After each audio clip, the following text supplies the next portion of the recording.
Hola, ¿qué tal? Buenos días, familia de First Christian Church. Estamos tan emocionados a adorar con ustedes hoy.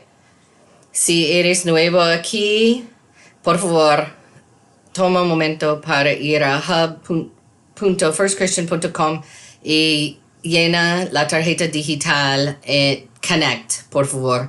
Queremos conocerte un poquito.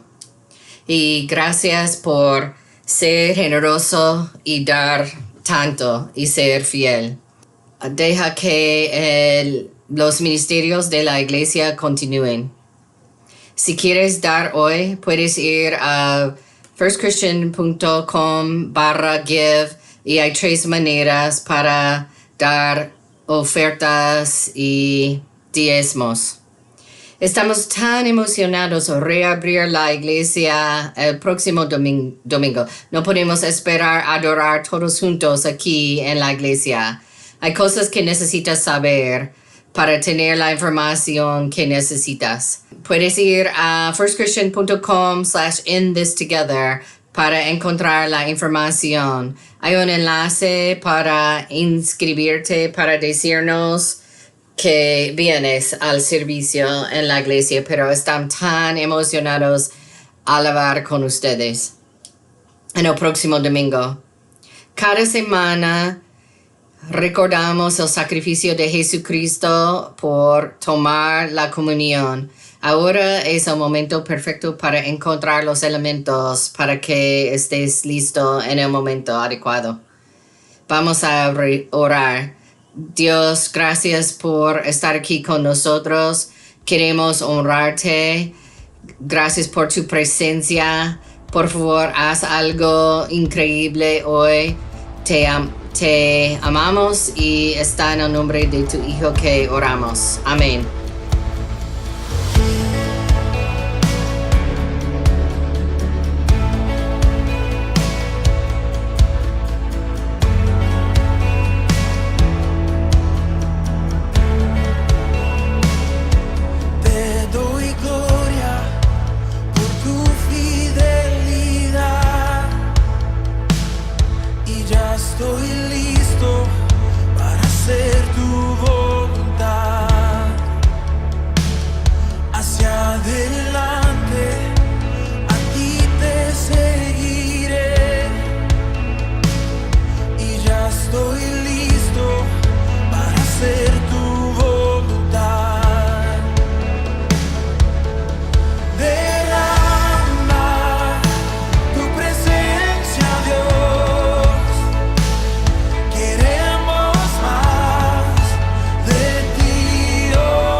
Queremos más de ti, oh Señor.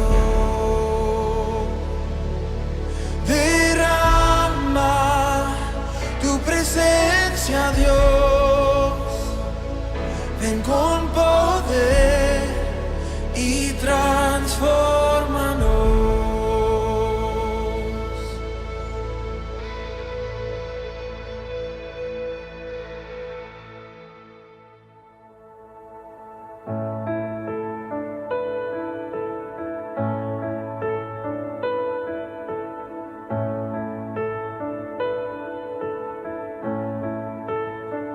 Cuán grande abismo entre nosotros, cuán alto monte falla escalar. Con desespero volví al cielo y en la noche te hice llamar. Allí el oscuro, tu amor profundo cruzó la sombra y me alcanzó. Ya es consumado y el fin escrito, mi esperanza está en Jesús.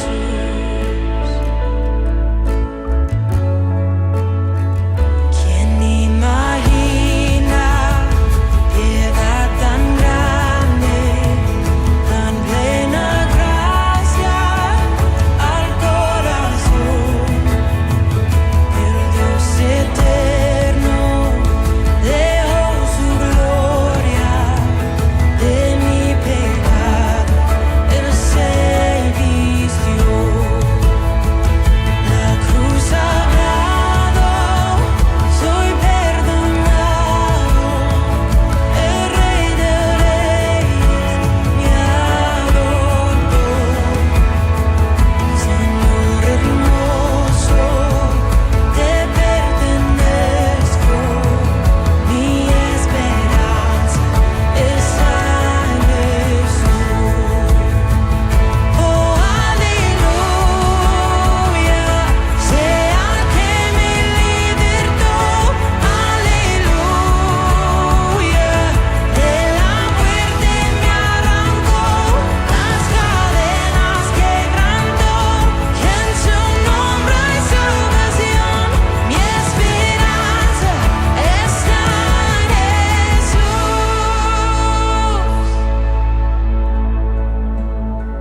Y tus promesas fueron selladas cuando tu cuerpo resucitó. Desde el silencio, tu gran rugido quebró el poder de la muerte en mí.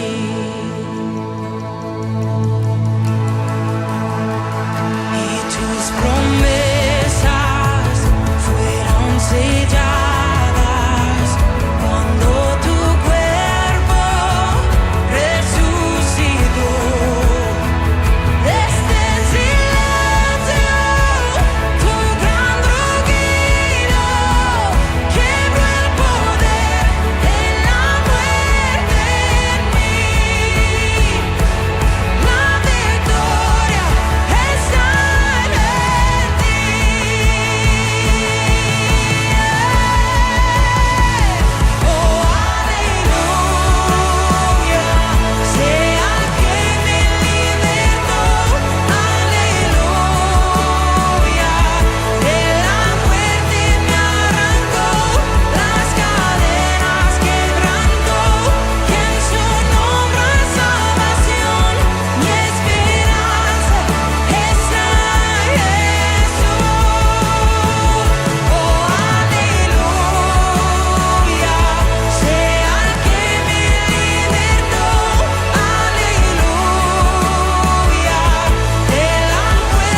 En esta mañana declaramos la victoria. Nuestro pecado y nuestra vergüenza ya no tiene poder en nuestras vidas. Jesucristo derrotó el pecado y la muerte, y Él resucitó y es nuestra esperanza. Esta mañana, cuando estamos aquí, recordamos su sacrificio. Toma el pan que tienes enfrente de ti. Vamos a recordar su sacrificio y tomémoslo ahora, por favor.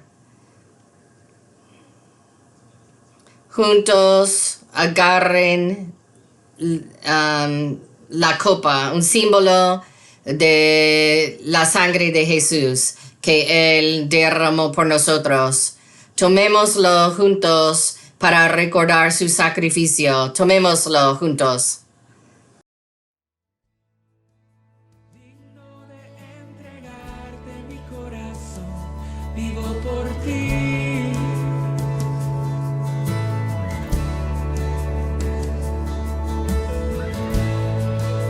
Cristo Jesús, no hay otro nombre igual. Cristo, no hay nadie más que podrá salvar.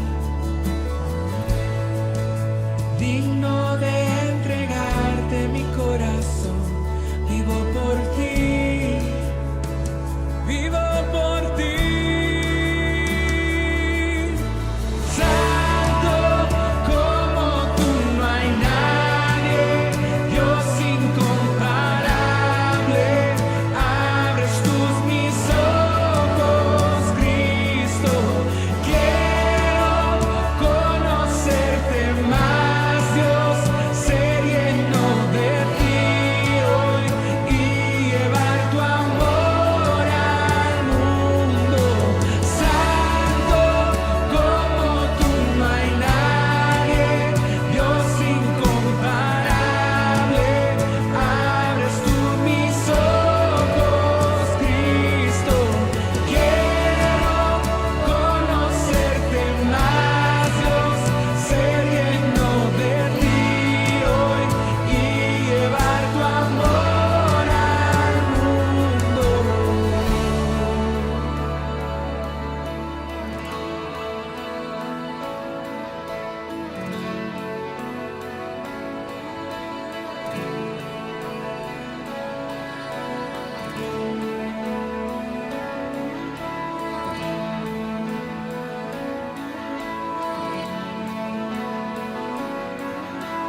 Permítanme comenzar esta mañana con una declaración. Es simple, no es muy profunda, pero es importante. Como nosotros empezamos una serie nueva, un mes nuevo, y creo que es muy importante para nosotros. Lo que crees sobre Dios determinará cómo vives para Él. Voy a decirlo otra vez. Lo que crees sobre Dios determinará cómo vives para Él. Yo sé que unos de ustedes lo ven o lo leen y pueden decir, ¿qué es lo muy importante de eso? Pero voy a explicar. Hace unos años, era muy pequeño, como tenía 5 o 6 años, mi idea de Dios era como un hombre en el cielo que me dio deseos, como Papá Noel o una figura así en el cielo. Si yo quiero una muñeca nueva o si hizo un pecado como escribí en la pared, yo oré a Dios, por favor que mi mamá no se enoje conmigo. Y eso formó mi opinión y mi vista de Dios y cómo yo me portaba como niñito. Y cuando estaba en la escuela primaria, yo estaba en una iglesia tradicional, litúrgica y luterana y estaba mortalmente aburrido. Y en esta temporada yo estaba en la iglesia, él estaba en un tipo en sotana, en el escenario y estaba cantando canciones que yo no entendí y me sentaba en un banco de madera dibujando en los sobres para la ofrenda. Estaba matando el tiempo para comer el almuerzo y eso formaba mi visión de Dios y cómo yo me portaba. Yo no iba a crear mi vida alrededor de Dios, de un Dios aburrido. Entonces, cuando estaba como en el año 7º de la escuela, yo pensé que Dios era enojado todo el día. Él existía para quitarme de la diversión. Ryan, no rompes las reglas. Y entonces yo quería quebrar las reglas más, ¿verdad? Él era como un hombre, un viejo que dice, fuera de mi jardín, niños. Pero cuando tenía 14 años nos mudamos a Kentucky y asistíamos a una iglesia nueva que tenía un pastor de jóvenes. Y yo no sabía que existían los pastores así. Trent era muy joven y chévere, era jugador de béisbol que jugaba en la universidad. A él le gustaba la música, era muy similar a mí. Él llevaba camisas hawaianas y él me presentó a Jesús y me explicó cómo tener una relación y yo creí, me bauticé y yo pensé, wow, quizás Dios puede ser divertido y yo debo crear mi vida alrededor de Dios. Y me influyó tanto que entré en la universidad de Biblia. Me importaba la imagen de Dios. Y Dios habló en mi vida y con mis amigos. Y Él formó toda mi vida hasta hoy, cuando tengo 38 años. Tengo un punto de vista que Dios es relevante y importa. Y es algo que quiere nos decir a ti y a mí, lo que crees sobre Dios determinará cómo vives para Él.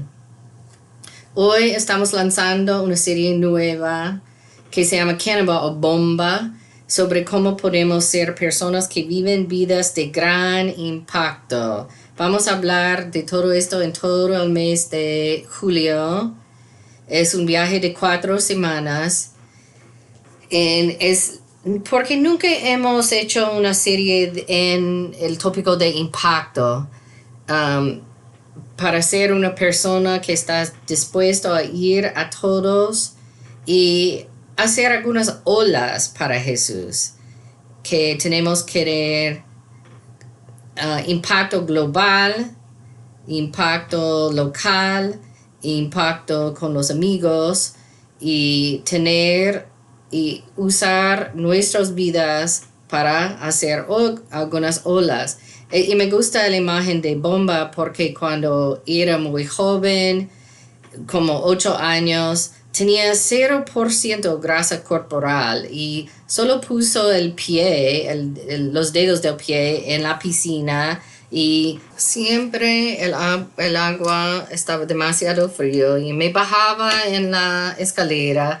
Tenía tanto frío que me subí después de 5 minutos y no me gustaba, pero tenía celos de las personas que fueron al trampolín y no les importaba el frío ni la cantidad de personas y corrían y saltaban y empujaron las rodillas y hicieron una bomba muy grande y había tantas olas y esta es como la pintura que trato de pintar. Queremos ser los seguidores que hacen olas para Jesús. Las cosas que hacemos importan. Que las personas con quienes hablamos y las vidas que tenemos, que todo tiene impacto.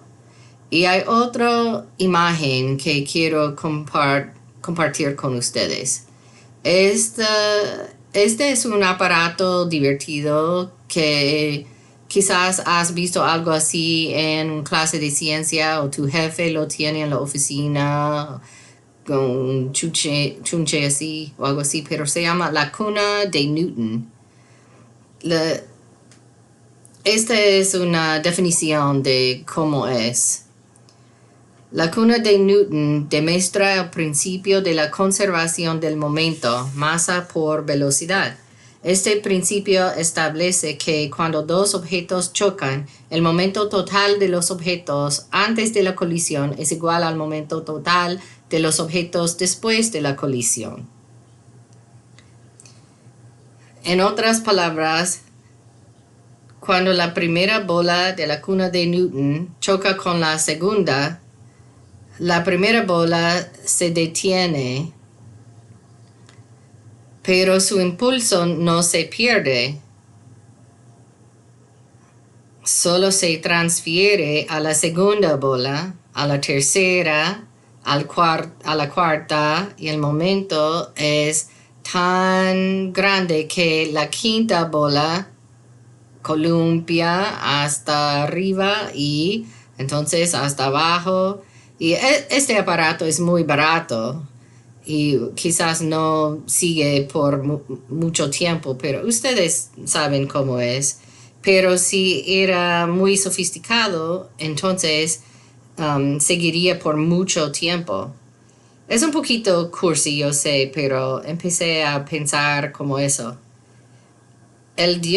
Dios es como la primera bola. Él es el momento, como Él es la viña y nosotros somos las ramas. Él es la cabeza, nosotros somos las manos y los pies.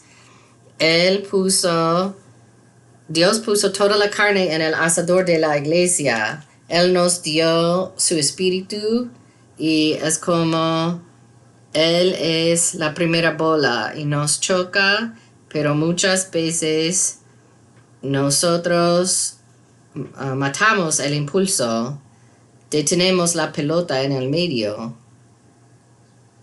Hoy vamos a hablar de cómo vivir una vida de impacto y vamos a empezar con la fundación de lo que crees sobre Dios determinará cómo vives para Él. Lo que crees sobre Dios determinará cómo vives para Él. Entonces, si tienes tu Biblia frente a ti, pasa a Lucas 10, versículo 25 hasta 37. Yo sé que muchos saben esta escritura. Yo la usé hace unas semanas, pero hoy vamos a ir muy profundo, más profundo que en el pasado, para entender el cuento muy bien y por qué nos importa a ti, a mí, y cómo nos importa cuando vimos vidas con impacto. Vamos a leer, entonces vamos a hablar y leer y hablar. Pero antes de eso voy a poner la mesa. Necesitamos entender que Dios está hablando a una multitud muy judía, ¿verdad? Pero no, exclusivamente un grupo de judíos. Entonces un profesor viene para contestarle una pregunta y él responde con un cuento. Pero antes de todo eso, necesitamos entender la tensión entre los dos grupos de los judíos y los samaritanos. Si has oído, si me has oído predicar de eso antes, por favor, sígueme un momento. Pero antes tienes que entender que los dos grupos se odiaban, no solo un poquito, sino tanto como las pandillas callejeras entre las sangres y lisianos, o los católicos y protestantes en Irlanda del Norte. Odio, siglos y siglos y siglos y siglos de odio racial, tensión política y tensión profunda e ir viendo cosas malas y desagradables. Vamos a hablar más de eso durante. En esto se presentó un experto en la ley y para poner a prueba a Jesús. El experto en la ley se considera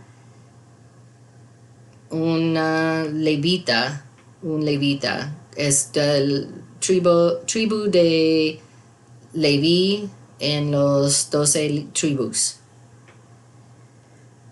El tribu de Leví era más importante porque trabajaban en el templo. En esto se presentó un experto en la ley y para poner a prueba, él quería agarrar a Jesús, ¿verdad? Le hizo esta pregunta: Maestro, ¿qué tengo que hacer para heredar la vida eterna? ¿Qué tengo que hacer para ir al cielo? Jesús replicó: ¿qué está escrito en la ley? ¿Qué dice la Biblia? Y también, ¿cómo la interpretas tú? ¿Cómo la lees? Como respuesta el hombre citó: ama al Señor tu Dios con todo tu corazón, con todo tu ser, con todas tus fuerzas y con toda tu mente, y ama a tu prójimo como a ti mismo. Vamos a hablar de la palabra prójimo. Adentro de la cultura judía en esta temporada, prójimo significa otro judío. Entonces el profesor piensa que solo tiene que amar a los otros judíos, como las mujeres que parecen a su mamá y los hombres que parecen a sus hermanos. Y Jesús dice: bien contestado, le dijo Jesús. Y él quiere, entonces Jesús dice: haz eso y vivirás. Pero él quería justificarse. Hemos hablado de eso en el pasado. Es obvio que hay alguien en su vida que no quiere amar, no quiere ser prójimo con otro. Entonces, así que le preguntó a Jesús: ¿y quién es mi prójimo? Él quería hablar de eso más. Hay alguien en mi barrio judío, y él mira a mi esposa de alguna manera que no me gusta, y ¿puedo odiarlo a él, o un hombre que me debe dinero, algo así? Y Jesús respondió: bajaba un hombre de Jerusalén a Jericó y cayó en manos de unos ladrones. Le quitaron la ropa, lo golpearon y se fueron, dejándolo medio muerto. Resulta que viajaba por el mismo camino un sacerdote, quien, al verlo, se desvió y siguió de largo. Vamos a parar un momento y hablar, porque hay mucho que decir. La primera cosa es que hay un hombre que bajaba de Jerusalén a Jericó. Es interesante porque Jericó estaba al noreste de Jerusalén. Entonces, porque dice bajaba, es que viajaba para Jericó de Jerusalén. Tiene significancia y vamos a hablar más adelante. Y Jesús dice, es muy importante que entendamos que el hombre lo golpearon y lo dejaban medio muerto. El hombre es judío. Esto es muy importante. Es al corazón del cuento que el hombre medio muerto es judío. Entonces, aquí viene un sacerdote. Jesús está hablando a una audiencia o a la multitud judía. Ellos saben exactamente el camino de Jerusalén a Jericó. Y el camino era muy popular, muy difícil. Había bandidos, ladrones, había cuevas para esconderse y las personas saltaban a los otros para robarles. Y era muy común cuando una persona viajaba de Jerusalén a Jericó que llevaba armas para protegerse. Y entonces el hombre lo dejaban medio muerto al lado de la calle, del camino, y el sacerdote pasó al otro lado. Hay tres razones primarias por qué el sacerdote lo hizo. Es una historia de ficción, pero Jesús quiere que nosotros tratemos de entender y porque conecta a personas diferentes cada vez que leemos la escritura. Si no sabes mucho de la historia de la iglesia, no estamos hablando de un sacerdote católico, es antes de la iglesia católica, es del primer siglo. Y cuando está hablando de un sacerdote, es judío. Es su deber entrar en el templo y hacer sacrificios, rituales. Muchas veces los rituales eran para expiar los pecados del pueblo. Y era como carniceros, porque tenían que sacrificar los animales. Era un trabajo muy importante para expiar los pecados del pueblo. Muchas personas. Es significante porque dentro de la fe judía, si el sacerdote tocara al muerto, estaría sucio y no podría hacer sus deberes de sacerdote para las personas. El proceso era muy difícil porque después de tocar un muerto necesitaba 7 días para estar limpio otra vez. Era tan serio que si la sombra de un muerto te tocó, entonces tuvieras que limpiarte. Bueno, nosotros sabemos que no estaba muerto, pero el sacerdote no lo sabía. Él dijo, no voy a hacer nada, no puedo hacer nada porque no quiero estar sucio. Pero en la fe, la misericordia debe ser lo más importante. Es más importante que todas las reglas. La misericordia es la acción correcta, pero el sacerdote dice que no quiere hacerlo. Es porque viaja de Jerusalén a Jericó. Entonces está rumbo a casa. Es lo que piensan unos profesores modernos. Entonces estaba fuera de servicio en realidad. Entonces unas personas piensan que tenía miedo de su vida en este camino difícil peligroso, camino peligroso.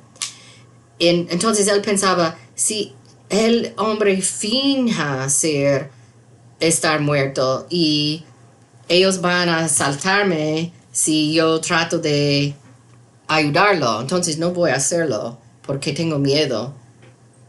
O quizás tenía un día muy largo, muy duro, y no quería tratar con eso, no quería hacer nada y pensaba que otra persona iba a ayudarlo. Yo pienso que es un poquito de las tres razones. Jesús empieza con la persona más espiritual, el sacerdote, el que trabaja en el templo y sacrifica los animales de parte de las personas en la nación. Entonces, el sacerdote, que sería la primera persona de mostrar misericordia, dice que no. Voy a continuar. La historia sigue en 32. Está hablando a una multitud judía. Así también llegó a aquel lugar un levita, y al verlo se desvió y siguió de largo. Vamos a hablar de eso un poquito más rápido. Los levitas eran de una tribu de Leví. Y si tú fueras levita, trabajabas en el templo, no eras sacerdote,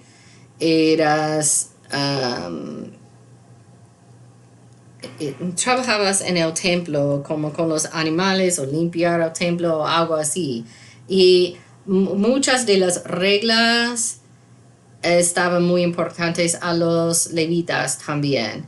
Entonces, puede ser las mismas razones que cuando el levita lo vio al lado del camino, él se fue al otro lado.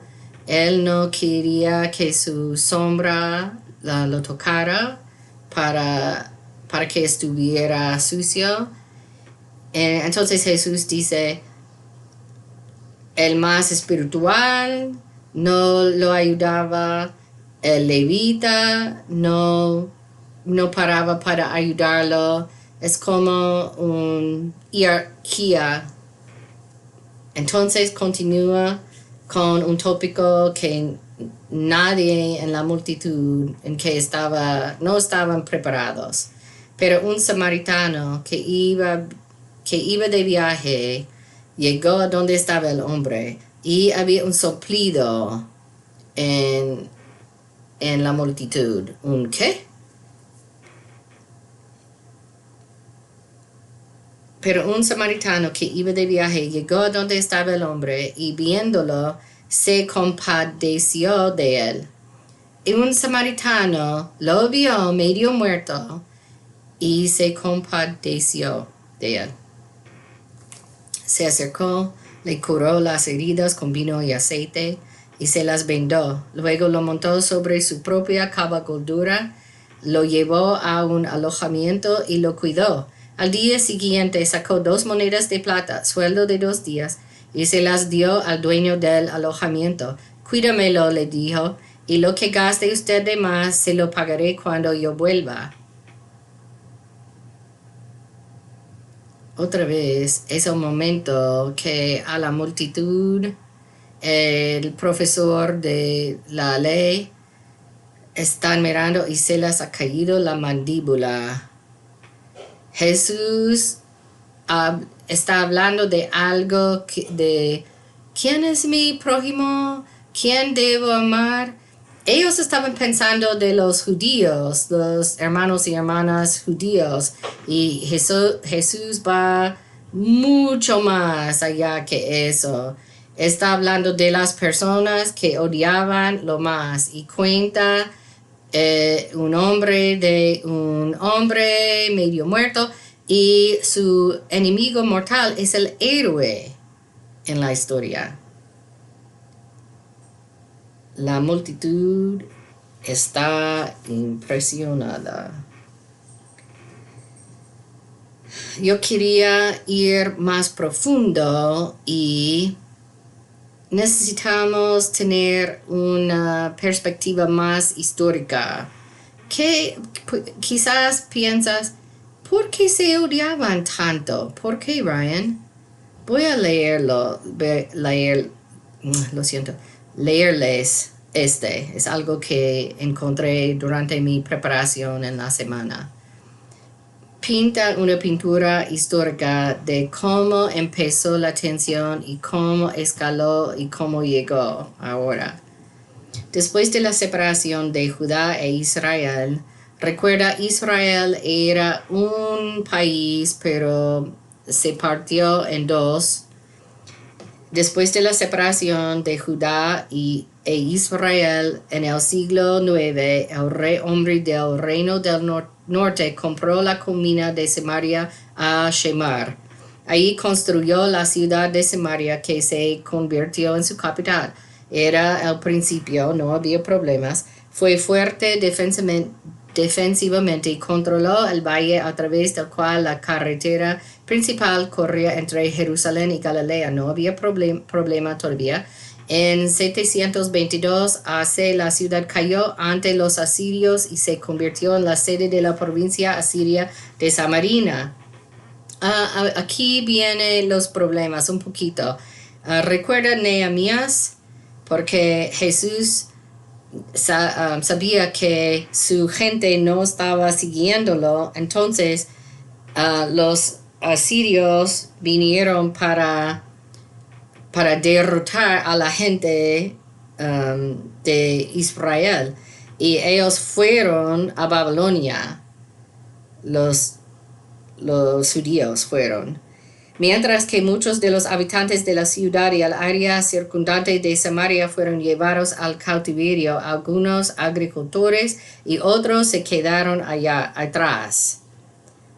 Como los campesinos, los más inteligentes o más importantes fueron al exilio, pero los agricultores, los campesinos todavía estaban en el pueblo y se casaron con nuevos colonos de Mesopotamia y Siria. Esta es donde empezó la tensión, porque formaban familias con personas paganas que no eran judíos y creó tensión. Aunque los samaritanos fueron condenados por los judíos, Hartman dice que probablemente tenían tanta sangre judía pura como los judíos que luego regresaron del exilio babilónico. Los babilonios derrotaron a los asirios y entonces ellos mandaron los judíos a Jerusalén otra vez, y ellos juzgaban a los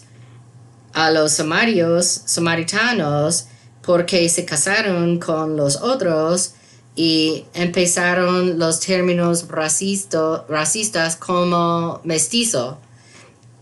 Pero la hipocresía existía, que los de Babilonia también se casaron con otras personas paganas.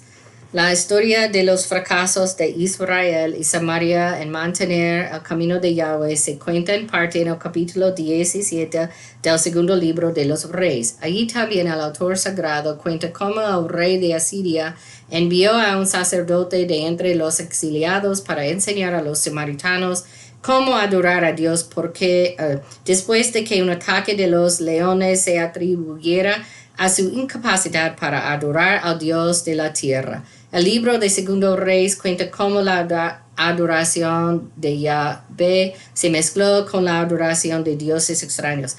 Cuando Ciro permitió que los judíos regresaran al exilio babilónico, los samaritanos estaban listos para darles la bienvenida. Los exiliados, sin embargo, despreciaban a los samaritanos como renegados. Cuando los samaritanos querían unirse para reconstruir el templo de Jerusalén, los judíos les dijeron que no. Su asistencia fue rechazada. Encontrará esto en el libro de Ezra, capítulo 4. Con el rechazo vino tensión política. Con el rechazo vino la hostilidad política y la oposición. Los samaritanos intentaron socorrer a los judíos con sus gobernantes persas y desaceleraron la reconstrucción de Jerusalén y su templo. Entonces, tensión política. Nehemías nos dice que un nieto del sumo sacerdote Eliashib se había casado con una hija de Sanballat, el gobernador de la provincia de Samaria. Por profanar el sacerdocio casándose con una mujer de judía, Nehemías expulsó a Eliashib de Jerusalén, aunque Sanballat era un adorador de Yahvé. Según el historiador Josefo, Sanballat hizo construir un templo en el monte Garizim en el que podía funcionar su yerno Eliashib. Entonces, aparentemente, eso es cuando tuvo lugar la ruptura completa entre judíos y samaritanos. Según John Mackenzie en su diccionario de la Biblia, los samaritanos se aliaron más tarde con los seleucidas en las guerras macabeas y en 108 AC los judíos destruyeron el templo samaritano y devastaron el territorio. Alrededor del templo del nacimiento de Jesús, un grupo de samaritanos profanó el templo en Jerusalén al esparcir los huesos de los muertos en el santuario. Y recuerdas que si ellos tocaron la sombra de un muerto, estaban sucios y los samaritanos dijeron, vamos a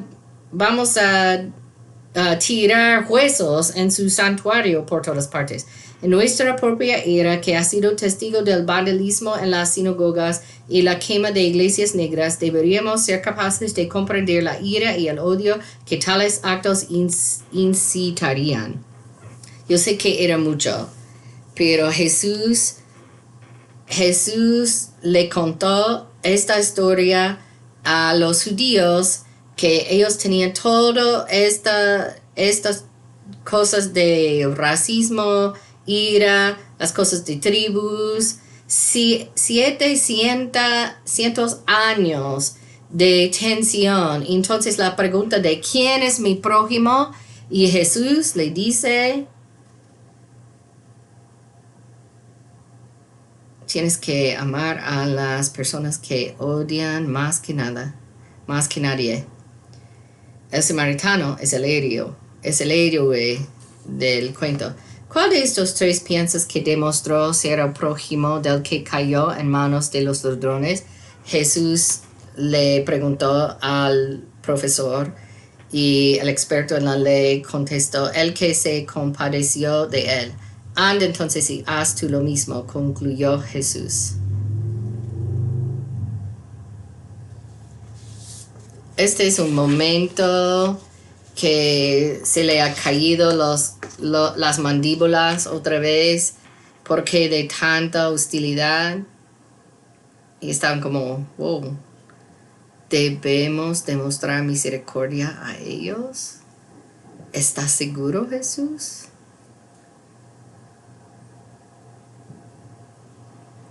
Hay muchas cosas que podemos aprender de este cuento. Es muy práctico en esta temporada con la tensión racial que está en el país y tantos problemas que tenemos aquí. Entonces había enemigos mortales y les dijeron, sean buenos vecinos, ámanse el uno al otro. Y esto es lo que empezamos. Lo que crees sobre Dios determinará cómo vives para Él. Es la fundación. La creencia es la fundación de cómo vas a vivir. Había dos campos y es por qué de eso que tiene significancia el cuento.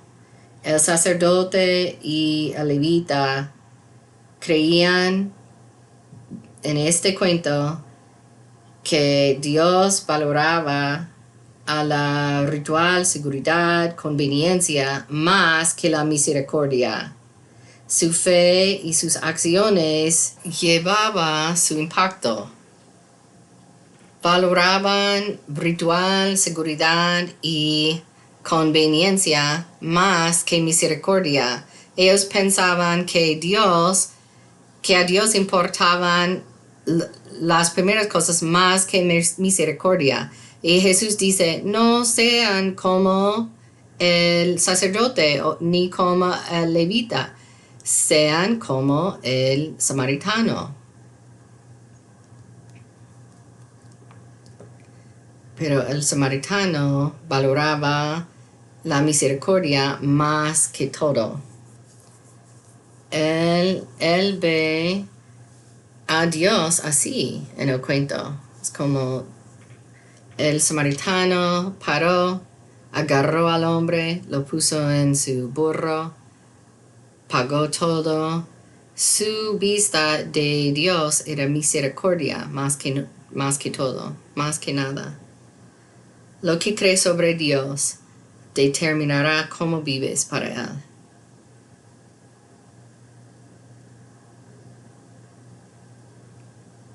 Me encanta este pasaje en Miqueas 6:8. Ya se te ha declarado lo que es bueno. Ya se te ha dicho lo que de ti espera el Señor. Practicar la justicia, amar la misericordia y humillarte ante tu Dios. Es lo que nos requiere Dios. Dios es lo que dice vivir con justicia, es como echar misericordia. Podemos encontrar más ejemplos en toda la Biblia. En Mateo 25, todo lo que hicieron por uno de mis hermanos, aun por el más pequeño, lo hicieron por mí. Lucas 24, para anunciar buenas nuevas a los pobres, me ha enviado a proclamar libertad a los cautivos y dar vista a los ciegos, y poner en libertad a los oprimidos. Lo que crees sobre Dios determinará cómo vives para Él. Yo quería empezar con la cuna de Newton porque cuando el momento viene de Jesús, cuando el Espíritu viene, no debemos matarlo. Cuando su Espíritu nos viene, si te has diste a Jesús, empieza con lo que creemos. La creencia lleva a la acción lleva al impacto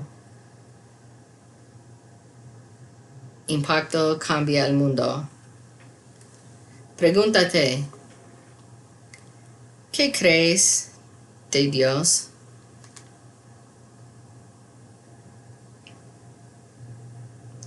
¿Quién crees que es Él? Voy a darte una pista. Él no es quien tú quieres que sea, porque muchas veces tratamos de crearlo en nuestra imagen. ¿Quién es quién? Es un Dios de misericordia y de amor. Y Él dice que debemos amar a los que queremos odiar.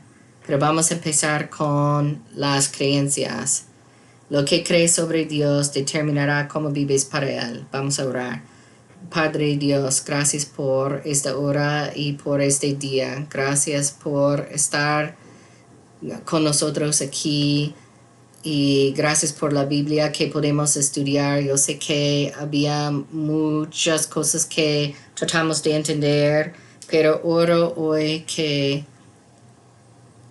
tú nos dé un desafío para conocerte mejor y al nivel más profundo, porque la única manera que podemos tener mucho impacto en la comunidad en el mundo. Tenemos que conocerte más, mucho.